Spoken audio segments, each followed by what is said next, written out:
Enchantée à tous, on ne s'est pas tous rencontrés parce que je suis arrivée un petit peu en retard ce matin grâce à nos amis de la SNCF.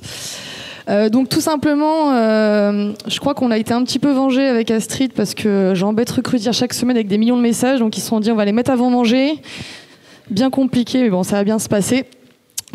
Du coup, est-ce que tout le monde connaît la plateforme Kahoot? Qui ne connaît pas, par exemple? Nickel, moyenne d'âge plus de 30 ans. Non, je rigole.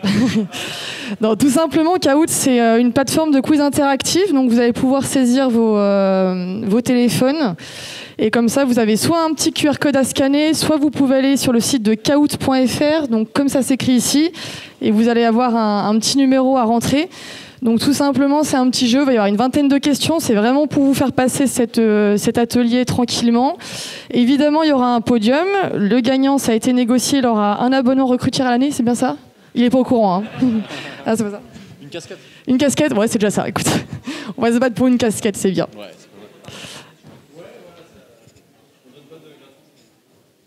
c'est bien, c'est un tactile, ah non, faut cliquer. Oui, chef? Oui, je vais vous donner le numéro tout de suite, j'installe.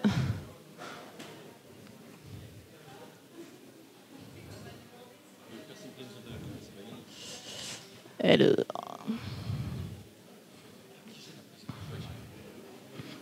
Voilà, donc il y a un petit mot de passe qui va arriver ou un QR code. Vraiment, vous pouvez soit scanner, soit mettre le numéro. J'ai fait ça bien, j'ai mis une petite vidéo en plus. Oh là là, attends. Bientôt dev chez Recrutir. Non, je déconne. N'exagérons. Alors, est-ce que tout le monde y arrive ou c'est tout bon? Parfait, n'hésitez pas à mettre vos petits prénoms. Un petit avatar, normalement, c'est tout bon pour tout le monde? N'hésitez pas, on peut vous aider. Ah, nickel, je vois que ça arrive bien. Super. Donc, à chaque fois, vous aurez 20 secondes pour répondre. Ah bah oui, Recrutir joue, évidemment. Donc vous aurez 20 secondes pour répondre. Alors méfiez-vous, vous allez avoir la question et les 4 réponses possibles à l'écran. Mais il y a un petit enjeu intellectuel, c'est que chaque réponse a une couleur et souvent ce qui apparaît sur votre téléphone, c'est la couleur de la réponse et pas l'intitulé de la réponse. Donc là j'ai perdu tout le monde, c'est pas grave, on fera un petit test à la première question. Ça manque de glucose dans les cerveaux à ce temps-là. Est-ce que tout le monde a réussi à s'inscrire? On peut lancer le jeu? Dans tous les cas, si jamais vous quittez la partie, vous pouvez la réintégrer directement, ce ne sera pas verrouillé. C'est qui Nadine Coquine? J'ai même pas remarqué. C'est pour la fin de journée, ça. On verra ça après. Est-ce que quelqu'un a besoin d'aide ou c'est tout bueno? Eh ben nickel. On va pouvoir y aller. Je vais juste déplacer l'ordi.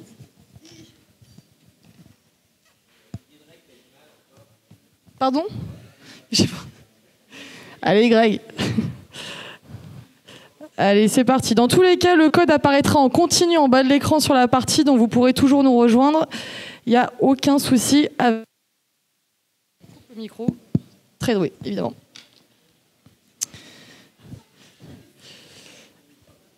Alors, du coup, on avait un sujet très passionnant avec Astrid, c'est pour ça qu'on vous a proposé un petit quiz pour commencer. Il y aura 3 thèmes, une petite culture générale du bénévolat, ça va reprendre des interventions qui ont eu lieu ce matin, donc on verra si tout le monde a bien écouté.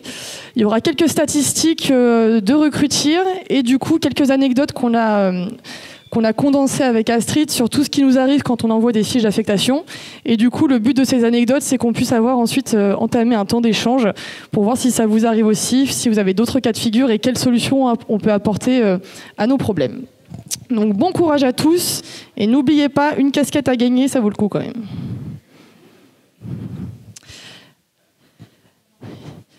Alors, c'est mon chat ça. Non, je rigole. Première question. Quel est le triptyque de l'engagement bénévole qui a été présenté par Laetitia et Quentin? Donc vous avez 4 bonnes réponses. C'est normalement, comme je vous disais, vous avez des couleurs qui apparaissent sur vos téléphones. Est-ce qu'il y a du son, Ben, qui sort de ton ordi? Parce que normalement, il y a une petite musique d'ambiance. Ah, attends.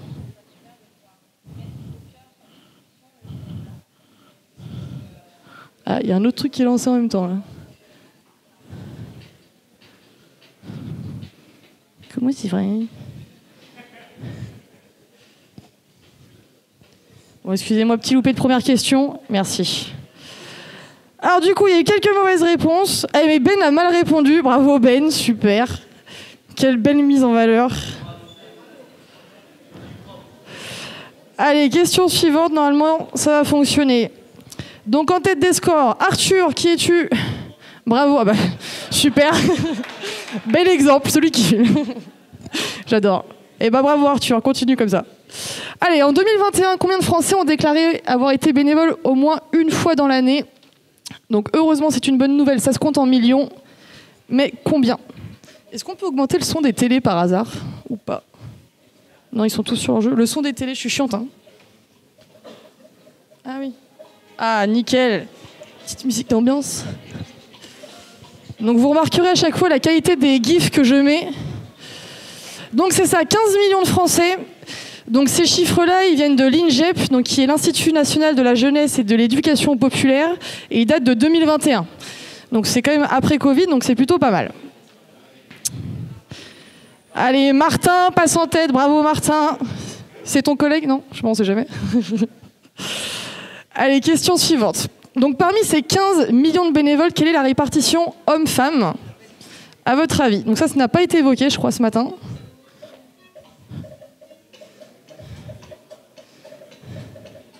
On voit pas bien mes gifs.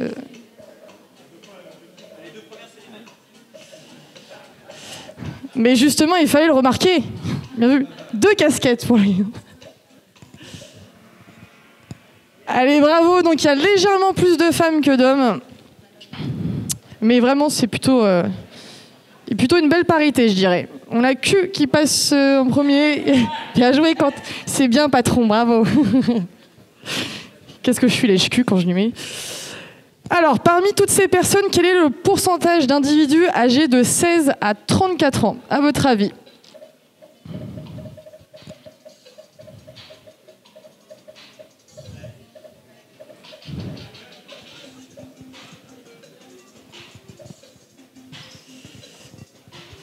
Alors moi, je me serais trompée sur cette question. On est à 26%, quand même un quart. On s'en rend pas compte, mais c'est quand même un gros vivier de bénévoles. Je ne peux que vous engager à aller encore plus les trouver et les garder surtout, parce que ça devient de plus en plus possible quand même. Je cache les scores le temps d'un moment, comme ça on aura un petit peu de suspense. Alors ensuite, dans les statistiques de l'INGEP, on a le sport qui représente l'une des plus grosses parties du bénévolat en France.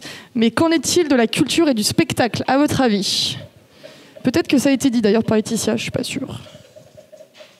Il y a une musique dans le cas. On voit pas mes gifs, je suis dégoûtée. J'ai pris 2 heures à les faire.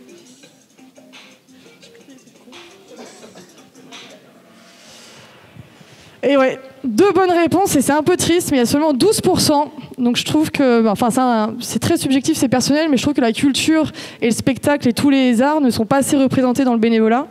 Moi, j'ai quand même une bonne vision des choses, j'essaye d'aller en trouver, ça n'apparaît pas assez, je trouve, dans les pubs, etc. Donc c'est un petit peu tristoun. On va cacher les scores et on continue. Donc comme l'ont dit Quentin et Laetitia, donner des directives aux bénévoles, c'est possible avec quel style de lien? La réponse D. Je cache un peu derrière.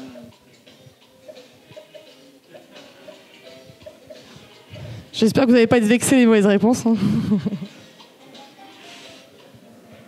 Ah voilà, il y a quand même eu une bonne audience, une bonne compréhension, bravo, c'était le lien de préposition.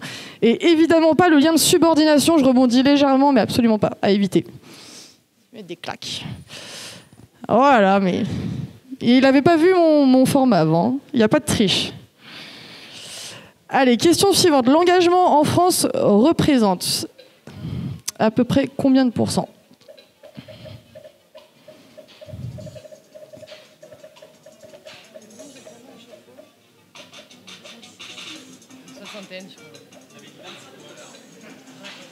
Ce sera expliqué.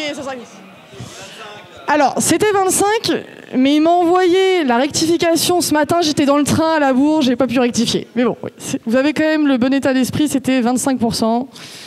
Je m'excuse de la petite erreur. Allez, Yann qui reprend le deuxième, suivi de Claire.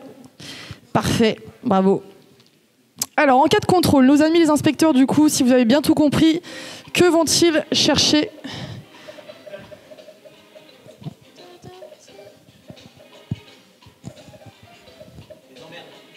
C'est vrai, un point bonus, je sais pas qui a dit ça, mais point bonus pour Bruno Solo, sosie officiel.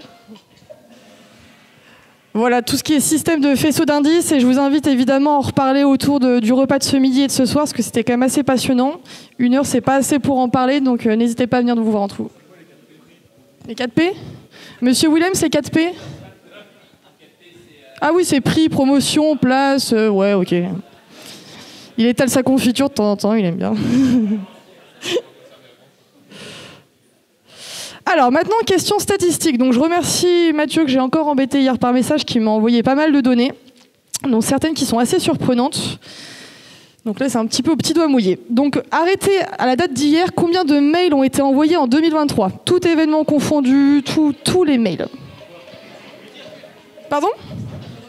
Sur Recrutir, oui, excusez-moi, sur Recrutir. Ouais, c'est un peu le sujet de la journée, excusez-moi. Sur Recrutir, tout à fait. Dont peut-être la newsletter.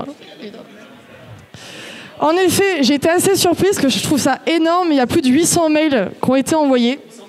800 000, pardon. Évidemment, je parle uniquement au cas, moi.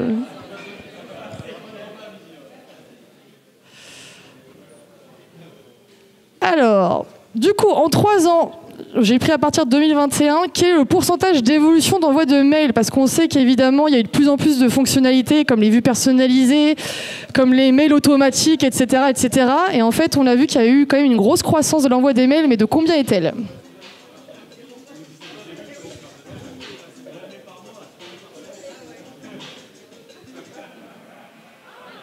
Ouais, 1039%. Donc au-delà du chiffre assez exponentiel, en fait, ça s'explique aussi, et je remercie toute l'équipe, c'est qu'on a eu de plus en plus de possibilités d'envoi de mails, et notamment grâce aux vues personnalisées et tout ça, et forcément ça pulse l'envoi, mais c'est assez énorme quand même comme augmentation.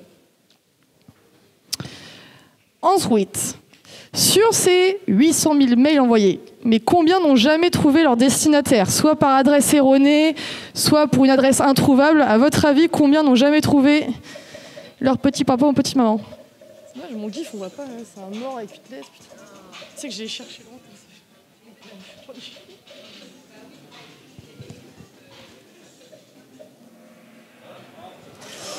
Donc voilà, ça fait partie des stats assez étonnantes. Moi, je m'attendais à ce qu'on ait un taux de non-ouverture beaucoup plus gros.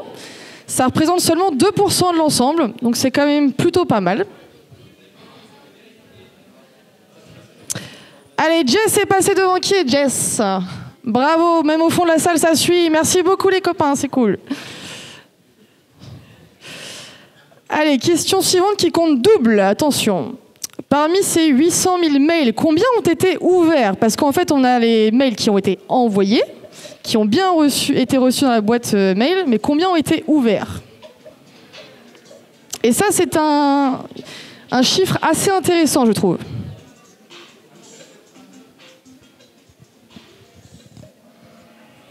Alors bravo 10, seulement 2/3 de tous vos mails sont ouverts, donc là je vous ai cassé le moral. Vous faites pas chier à avoir une ligne éditoriale, ça sert pas à grand chose. Non, je rigole. Donc moi personnellement je m'attendais à plus. Ça s'explique aussi par le fait que parfois ça tombe dans la mauvaise boîte, où on en a tellement qu'on les ouvre pas forcément. Ça rejoint aussi ce qu'on disait à propos des Solidays, c'est que parfois on envoie peut-être trop de mails, ou au final quand on fait le parcours utilisateur d'un bénévole, il reçoit parfois 10-15 mails et à la fin il les ouvre plus malheureusement. Ensuite, autre question qui compte double. Parmi ces 800 000 mails, du coup, combien contenait la fiche d'affectation? Donc quand je dis ça, c'est qu'on met un petit lien qui renvoie directement soit par le téléchargement, soit par l'affichage de la fiche d'affectation.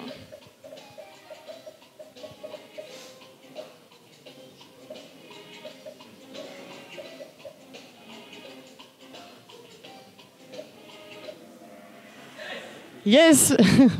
Merci Quentin. Donc voilà, seulement 9% des mails contiennent une fiche d'affectation. Donc je vous invite quand même à y réfléchir, à le mettre en lien avec les 2/3 d'ouverture. Finalement, il y a peu de mails qui contiennent des informations hyper importantes, donc ça peut nous remettre aussi en question sur notre manière de communiquer. Oui? Qui est Ben? C'est moi? Je suis derrière. Allez, petit point sur les scores, ça a dû bouger. Bérangère. Qui est Bérangère? Enchantée, Bérangère, bravo, tu es passée en tête. Tu as eu à gagner 20 places sur les 2 dernières questions. Alors maintenant, on va changer de débat. Combien de SMS au total ont été envoyés? Alors, sur Recrutir, évidemment. Arrêtez, hier. À 0,07 centimes. Alors j'ai calculé, ça fait 3500 €, c'est pas si énorme. Hein. C'est ce que je me suis dit hier, j'ai fait putain. Pas trop. Donc voilà, ça fait quand même pas mal de messages. 50 473 SMS. Dont celui qu'on a reçu hier pour les Recruit Days, évidemment. T'as pas reçu, oh chouchou. Allez, question suivante. Donc même rengaine, parmi ces 50 000 SMS, combien ont été ouverts ?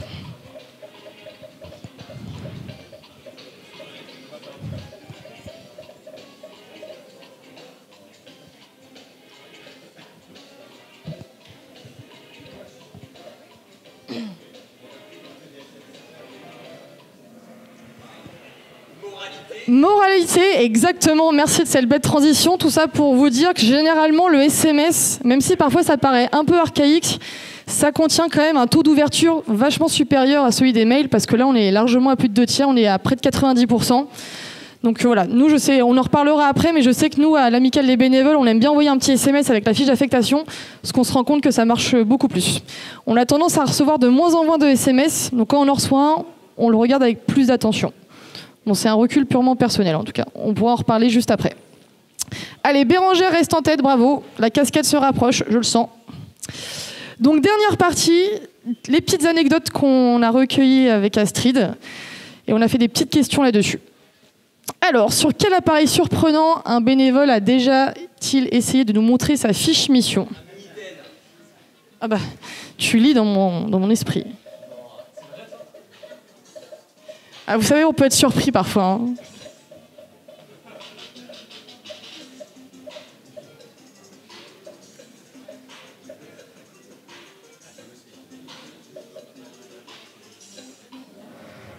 Donc, bien joué. Alors, je ne sais pas si ça vous est déjà arrivé, mais moi, il y a encore un mois, sur les CNAT WorldSkills de Lyon, où j'ai une super bénévole en plus qui m'a dit « mais j'arrive pas à la lire » et elle m'a ouvert son frigo et j'ai dit « bah oui, oui ». Bon, le plus gênant, c'est que j'ai dû lui expliquer pourquoi, mais bon, c'est pas grave, on s'adapte. Allez, question suivante. Sur Recrutir, quelle est la moyenne du nombre de pages en PDF pour un bénévole en mission toute la semaine ? C'est-à-dire que quand on affecte un bénévole plusieurs jours, il a plein de missions. À votre avis, quelle est la moyenne du nombre de pages ?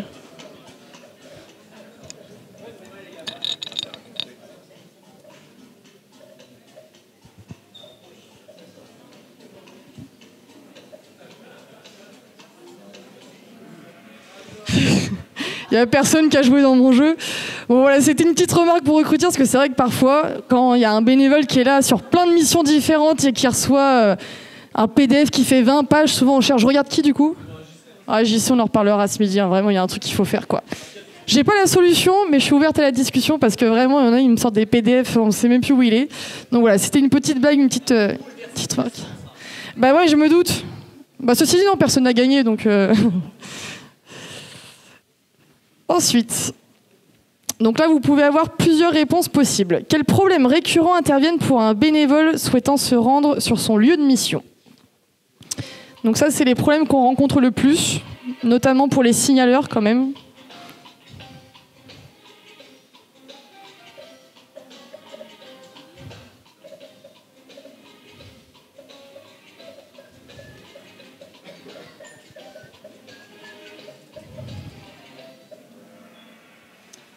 Bon, il y avait un petit peu de tout, donc voilà, ce sera des discussions qu'on aura juste après, mais il y a beaucoup de raisons. Parfois, les bénévoles, ils n'ont pas forcément de forfait internet, on s'en rend compte sur le coup. Parfois, ils n'osent pas cliquer sur le lien GPS, donc ils se disent, bah, ça se lance pas. Bon, il y en a qui se perdent, on a beau leur donner des feuilles papier, des plans, des flèches, un GPS, ils ne s'y retrouvent pas. Donc voilà, c'est un petit peu les résultats qu'on a reçus avec Astrid. Ensuite, j'ai fait des bêtises. Oula, je suis perdue. Je serai plus dev. Voilà. Quels problèmes récurrents interviennent lors de l'écriture des fiches mission, qui est un petit peu le sujet d'actualité.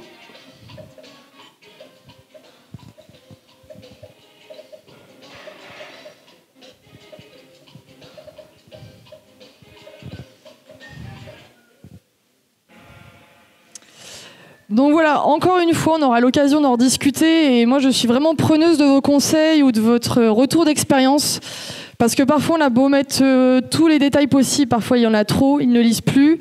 On a tous connu, on n'a pas le temps, on n'a pas beaucoup de renseignements, donc il y a des fiches missions qui sont vides, mais ça pose quand même un problème. Il y a ceux qui ne les lisent pas, forcément, qui ne les ouvrent pas, qui s'intéressent uniquement à la date et le lieu et l'heure. Donc voilà, pareil, on aura l'occasion d'en discuter dans le temps d'échange, mais je suis vraiment curieuse d'avoir vos retours là-dessus. Alors, on s'approche bientôt de la fin. On va voir qui va gagner la casquette, enfin. Alors, quelles sont les principales raisons d'un retard ou d'une absence bénévole après envoi des fiches missions? Donc là, on ne parle pas d'une défection, on parle vraiment d'un bénévole dont on sait qu'il est engagé, il va venir, et il n'est pas là. Pourquoi ?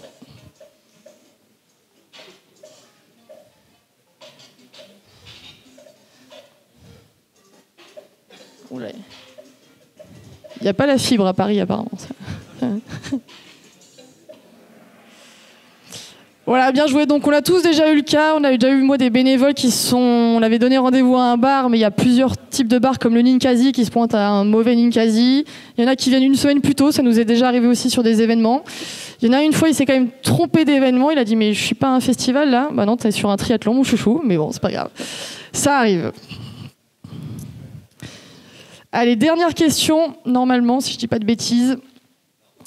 Quelle est l'excuse favorite des coordinateurs bénévoles concernant l'envoi des fiches missions, quand ça ne fonctionne pas généralement? C'est gentil de rigoler, merci Quentin. Même humour nul.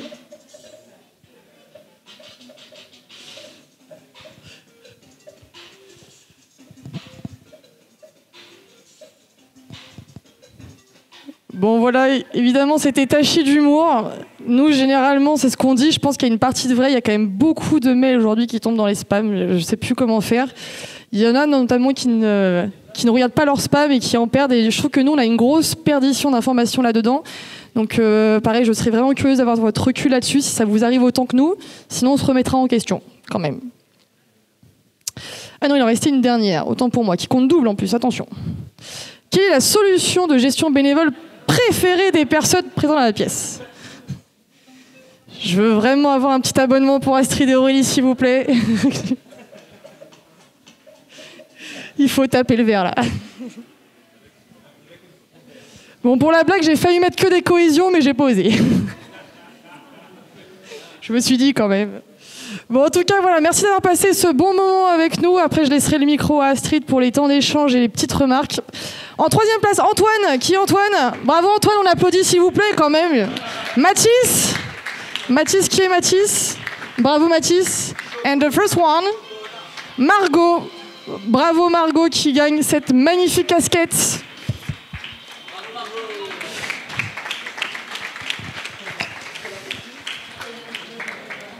Allez, je vous laisse avec Astrid pour enchaîner. Merci Aurélie du coup pour ce petit temps de quiz. Alors on n'a pas voilà, on va vous expliquer un petit peu nous comment on travaille sur la fiche mission. De manière très basique, en fait, on s'est posé la question de comment on la construit. Grâce à Recrutir, on a une fiche mission qui est en fait un peu préétablie, donc elle est assez simple à construire. Vous avez le nom de la mission à définir, faire un descriptif, comme on disait, qui soit à la fois court, clair, concis et cohérent, donner un lieu de rendez-vous et éventuellement des infos d'accès, des dates et des horaires, c'est mieux, et un référent, a priori, qui sera là sur place pour accueillir vos équipes.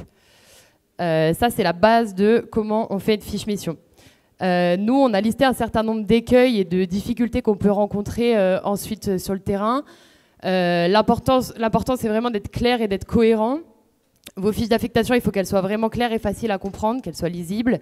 L'une de nos erreurs les plus courantes, c'est de ne pas fournir suffisamment d'infos sur les tâches, les horaires, les lieux et les responsabilités du bénévole. On pense que c'est bien de faire un petit cahier des charges en fait, de toutes vos fiches missions sur tout votre événement pour avoir une fiche mission qui est la plus claire et la plus lisible possible par vos bénévoles. Vos informations doivent être exactes et cohérentes, ça paraît une évidence, mais en fait, dans le temps de l'événement, on est parfois soumis à des aléas, des changements de référents, des changements d'horaire, des choses comme ça qui arrivent un petit peu au dernier moment, et du coup, il est important de penser à se mettre des rappels et à bien mettre à jour les fiches missions. Cela peut en effet sinon créer de la confusion parmi vos bénévoles. Les fiches missions d'un même événement, selon nous, doivent être uniformisées. Je donne un exemple concret, c'est-à-dire que si par exemple sur l'une des fiches missions, vous mettez une heure de rendez-vous qui est le rendez-vous pour le brief, et sur une autre mission, l'heure de rendez-vous qui est le rendez-vous pour rentrer dans la salle et le brief est un quart d'heure après, vos bénévoles vont être dans la confusion. Le but est que sur votre événement, toutes vos fiches missions donnent les mêmes infos dans le même ordre. Ensuite, la deuxième étape, c'est donc de partager les fiches missions aux bénévoles. Il y a effectivement plusieurs façons de le faire, à la fois par mail via l'outil campagne de Recrutir, mais on l'a vu, ça peut être du coup des mails qui ne sont pas ouverts par les bénévoles. On peut le faire par téléphone. Nous, c'est quelque chose chez Yes qu'on fait énormément. On appelle les gens parce que c'est bien de les avoir en direct et de relire avec eux en fait la fiche mission qu'ils ont reçue. Dans le cas de bénévoles qui ne sont pas outillés en numérique ou qui ont besoin d'avoir un support papier, c'est bien aussi de pouvoir imprimer ces fiches missions, fiches d'affectation ou les différentes versions de planning proposées par Recrutir. Le but étant d'avoir une communication la plus efficace et surtout la plus inclusive en fait, puisque vos bénévoles sont des équipes nombreuses en général et n'ont pas toutes les mêmes manières de se connecter, de prendre des informations. Certains notent, certains ont besoin de papier, certains ont des téléphones à clapet, comme disait Aurélie. Et donc voilà, il faut penser à tous et à toutes quand on envoie ces fiches missions. Elles doivent être envoyées en avance, c'est évident. On considère que le non-respect des délais d'envoi des fiches d'affectation peut entraîner des retards et des problèmes dans l'organisation.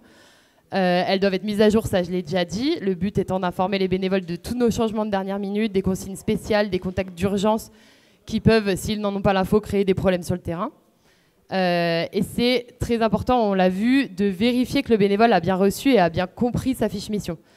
La blague d'Aurélie sur le nombre de pages du PDF fiche mission, elle est vraie. En fait, je pense qu'on l'a tous vécu. On a des bénévoles qui reçoivent de nombreux mails, mais aussi des fiches missions sur la semaine qui sont composées parfois de 18 à 20 pages. Donc c'est important de l'avoir un peu relu avec eux et d'avoir vérifié avec eux qu'ils ont bien tout compris. Parce que sinon, ça peut semer la confusion et entraîner des erreurs. Et enfin, on pense que la fiche mission doit être lisible par des non-initiés. On a tous, en travaillant dans l'événementiel, un certain nombre de termes techniques, d'abréviations, de langage compliqué, de jargon professionnel. Il faut se rappeler qu'en général, nos bénévoles, ils sont non-initiés et ce n'est pas des pros de l'événementiel. Et du coup, c'est important d'avoir un langage clair et compréhensible par tous. La dernière partie de cette petite présentation, mais on considère que c'est vraiment très important d'impliquer l'ensemble de l'équipe d'organisation dans la préparation de l'envoi de vos fiches missions, en co-construisant en fait vos fiches missions avec chacun des membres de l'équipe. Ça vous permet déjà dans un premier temps de communiquer avec tout le reste de l'équipe organisatrice, mais aussi de responsabiliser les différents référents bénévoles et de les impliquer dans la formation des bénévoles sur les sujets notamment de sécurité et de visite de site. Le but étant d'être dans l'adaptabilité et la meilleure information possible de vos équipes et de vos bénévoles. Donc tout d'abord, les missions doivent être adaptées aux bénévoles. Ça, on a eu le cas avec Aurélie, on en a échangé. Parfois, on affecte un bénévole à une mission, mais en fait, en lisant sa fiche mission, il se rend compte que c'est pas du tout une mission dont il avait envie, qui ne correspond pas à ses compétences, à ses préférences ou peut-être ou à ses limites. Et ça, du coup, ça peut créer de la déception et de la défection. Le contact des référents qui seront présents sur place doivent apparaître dans la fiche mission, le but étant que quand le bénévole arrive, il sache qui appeler et qui retrouver sur place. C'est bien d'organiser une formation et une visite de site en amont quand c'est possible. Ne pas inclure des informations sur la formation préalable nécessaire à une mission peut entraîner des problèmes de sécurité ou d'efficacité. C'est aussi le cas des bénévoles dont parlait Aurélie qui se perdent en fait parce qu'ils ils arrivent par l'entrée nord alors qu'ils sont convoqués à l'entrée sud par exemple. C'est des informations importantes à faire apparaître sur vos fiches. Et les bénévoles doivent connaître les procédures de sécurité si elles ne sont pas définies avec eux et expliquer, tels que les protocoles d'évacuation d'urgence notamment. On peut mettre en danger à la fois les bénévoles mais aussi les participants et l'équipe. Voilà un petit peu tout ce qu'on voulait vous dire pour poser un cadre à cette discussion. Et ensuite, le but, c'était d'échanger, peut-être de se partager des anecdotes aussi sur comment vous utilisez, comment vous communiquez vos fiches missions. Quelles solutions vous avez trouvées pour pallier à tel problème. Enfin voilà, qu'on échange un peu tous ensemble sur nos pratiques. Merci pour l'écoute. C'est gentil, merci. Il y a des questions ? Ou des tips d'ailleurs, pour éviter les erreurs. Ah, on a une... Ben, si tu veux bien, tout au fond là-bas. Ah. Merci beaucoup. Faut que tu te présentes, Alexandra. Je me présente tout d'abord. Je suis Alexandra du World Festival Ambert. Je voulais juste rebondir sur la question de la formation des bénévoles, qui je pense est un vrai sujet intéressant. Et de voir aujourd'hui, on parle de sécurité, mais je pense que ce n'est pas les seuls sujets. Si vous avez des recommandations sur ce sujet-là, sur peut-être partager autour de ça, sur ce que chacun peut faire. Typiquement, nous, aujourd'hui, on a commencé de former des bénévoles sur tout ce qui est tout ce qui est agissement sexiste et sexuel, notamment tout notre conseil d'administration, etc., plus des référents en fait, de postes. Et suite à une visite de sécurité, on s'est aussi interrogé sur tout ce qui était incendie, les extincteurs et tout ça. Et je trouvais que c'était un sujet peut-être intéressant qu'on puisse échanger là-dessus, si vous avez, vous, des recommandations autour de ça. Nous, en tout cas, c'est quelque chose qu'on met en place avec chaque événement qu'on accompagne. C'est un parcours de formation qui est à la fois spécifique à chaque mission, c'est-à-dire qu'on va faire venir le référent, le responsable de la mission pour qu'il puisse transmettre un savoir et des compétences aux bénévoles concernés. Et ensuite, en fonction des événements et des thématiques, on peut avoir effectivement des formations, on va dire, bonus sur, par exemple, les VHSS, tu viens d'en parler, mais aussi peut-être les risques liés à l'alcool, aux drogues, selon les festivals sur lesquels on intervient.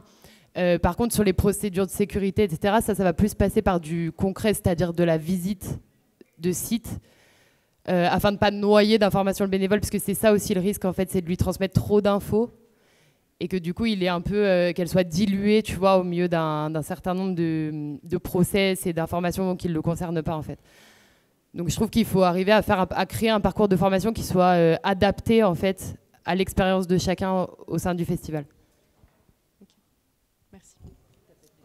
Simplement, je rajouterais un élément aussi très concret, c'est que parfois on oublie aussi l'une des causes qui est dans le triptyque, qui s'appelle la cause. Donc il y a la cause de sa venue à l'événement, mais aussi la cause des missions. Et je pense qu'il y a certaines missions ingrates qu'on essaye de faire quand même tourner régulièrement. Notamment, parfois c'est rester devant une barrière de sécurité, mais souvent, et trop souvent, on dit aux bénévoles, tu te mets là, et juste tu attends, parce qu'il y a la commission sécu. Mais en fait, on ne pense pas assez à lui expliquer comment tu peux ouvrir la porte dans un mouvement de panique et à quoi ça sert. Parce que souvent, les bénévoles, quand je prends le temps de leur expliquer, tu as un festival, il y a 15 000 personnes que tu dois évacuer. Donc concrètement, si tu ne sais pas ouvrir la porte et si tu ne comprends pas pourquoi tu es là, ça va moins le motiver. Donc je ne dis pas qu'en lui disant ça, tout de suite, il va me faire un grand sourire. Mais au moins, il va comprendre pourquoi il est là et il va prendre la chose différemment. Donc voilà, c'était un petit peu pour compléter. Mais c'est vrai que c'est des sujets qui sont un petit peu tendus. Il faut réussir à trouver les bons bénévoles qui vont bien le faire. Et nous, notre petite technique, c'est vraiment des missions qu'on fait tourner au sein d'un même secteur, parce que c'est sûr que si on plante un bénévole 8 heures ici, on aura une perdition et c'est bien normal, quoi. Je trouve que sur les formations, il y a un élément qui peut être important, c'est d'avoir du relais de la part des équipes, en fait. C'est-à-dire que nous, en tant que coordinateurs bénévoles, en général, la manière dont on travaille, c'est aussi soit si on a le temps, organiser une réunion avec tous les gens qui vont participer au festival en tant que staff, en fait, soit au moins un mail à minima pour leur expliquer en fait comment on accueille, comment on brief, comment on transmet des infos à un bénévole. Et ça, je trouve, on peut pas s'en passer en fait, parce que finalement les équipes, elles vont être dans leur rush, dans leur stress. Vous connaissez quoi, c'est votre métier, et souvent elles vont peut-être oublier en fait qu'un bénévole il va venir après son boulot ou peut-être une fois dans la semaine, alors que nous on est là toute la semaine, et du coup elles vont pas l'accueillir comme il faudrait le faire en fait, pour donner du sens à sa mission et pour qu'il comprenne pourquoi il est là et ce qu'on attend de lui en fait. Donc je trouve qu'il y a vraiment un truc qu'il faut, en tant que coordinateur bénévole, arriver à faire passer aux membres de l'équipe avec qui les bénévoles vont travailler.